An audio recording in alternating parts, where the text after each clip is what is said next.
ครับวันนี้ก็ จะมารีวิวกล่องออโต้ลิงครับก็คือออโต้หรือว่าเข้าแล้วสัญญาณก็ออกอะไรประมาณนั้นนะกล่องลิงก็คือกล่องลิงสัญญาณนั่นเองก็คือเอาสัญญาณเข้าแล้วก็เอาสัญญาณออกนะครับก็คือ1เข้า1นะฮะก็มีเกณฑ์อินพุตนะครับแล้วก็ออก1 2 3นะออก3ช่องก็คือ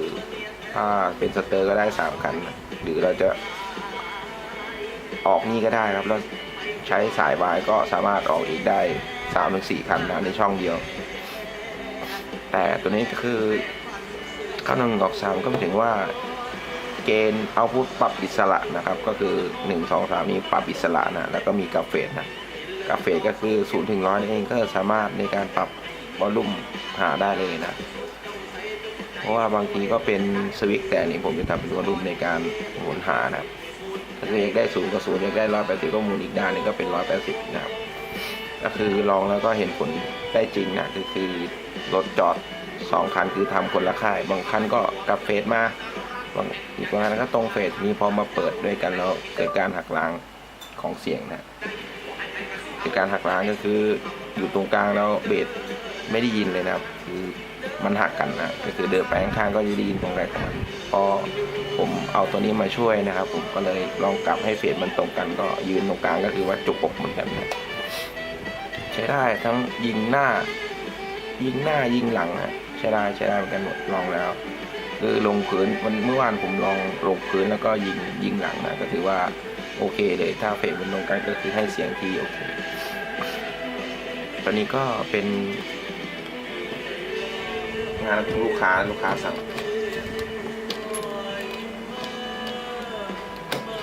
ตรงนี้จะเป็นคือจะทำให้สำเร็จนะครับก็เป็นที่จุดบุหรี่เสียบที่จุดบุหรี่ได้เลยนะนี่ก็เป็นปลั๊กเข้ากล่องก็คือทำปลั๊กเข้ากล่องนะคือจะแยกอิสระได้นะจะมีโลโก้นะใครอยากได้โลโก้ก็บอกใส่ได้นะก็อันนี้ก็เป็นด้านข้างอันนี้ก็เป็นกลุ่มคันหูนะก็มีนัมเบอร์ได้หมดนะก็อาจจะมีส่วนต่างอยู่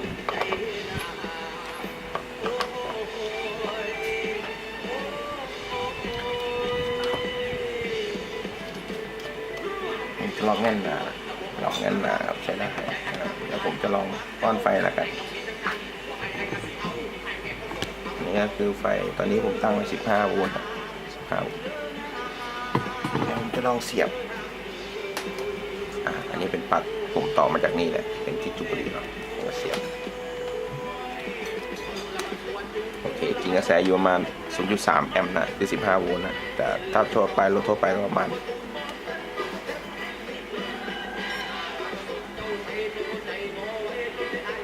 เอา13 โวลต์แล้วกันก็ประมาณ 0.25 นี่ก็ไม่ได้กล่องก็คือถ้ามีไฟตรงนี้ครับสังเกตไฟตรงนี้นะไอหลอดบนเนี่ยติดก็คือ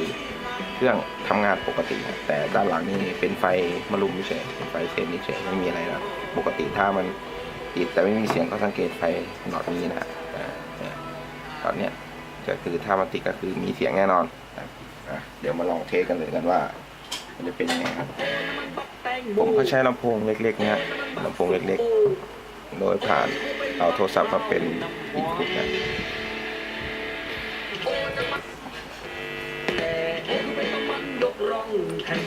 อันนี้คือโทรศัพท์ผมไม่เล่นนะคือสแตนด์บายแค่นี้เลยอันนี้คือต่อตรงฮะนี่ต่อตรงพอสัญญาณมา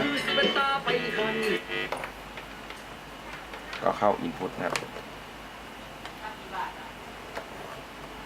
เข้าอินพุตได้เลย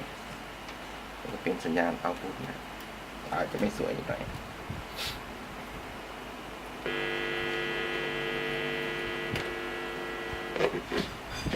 สัญญาณมาแล้วก็ออกกันเลยครับขอเป็นตัวล่างแล้วกันว้าวโอเคแล้วก็เร่งอินพุตนะเร่งสัญญาณขาอินขาเข้าแล้วก็เร่งออก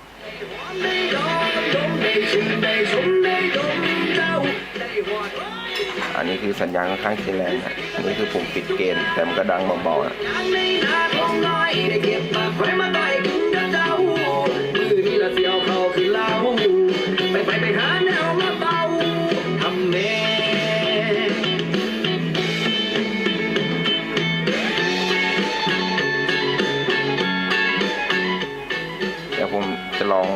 ร่งอันนี้ไว้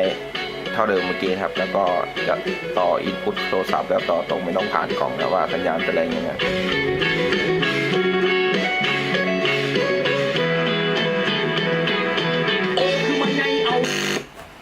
อันนี้ไม่ผ่านกล่องครับผมก็จะต่อตรงโทรศัพท์เข้าคืออันนี้สัญญาณสแตนด์บายนะปกติของโทรศัพท์ออกแต่พอมาผ่านกล่องก็คือสัญญาณจะดังขึ้นนั่นเองสัญญาณจะไม่ดรอปนะบางทีไปเปิดตามงานมอเตอร์โชว์นะสัญญาณใช้สายลิงก์นะสัญญาณมันจะดรอปนะครับแล้วก็ทำตัวนี้ขึ้นมาช่วยแต่ตัวนี้ได้เฉพาะสายสัญญาณนั่นเองครับ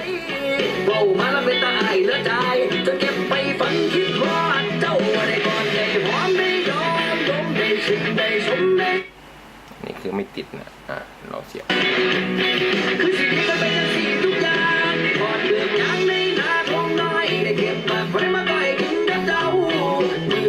โอเคครับก็ฝากติดตามนะผมก็ลองศึกษาก่อนนะครับค่อยตัดสินใจซื้อนะบางทีเดี๋ยวเราศึกษาพลาดนะครับก็ศึกษาดีก่อนค่อยซื้อนะจะได้ไม่เข้าเนื้อนะครับก็รับประกันตลอดครับตัวนี้ทำก็จากผ่านมือผมเองก็รับประกันตลอดนะตลอดอายุการใช้งานมีปัญหาอะไรก็กิ้งกังมาได้นะโอเคครับฝากไปด้วยครับ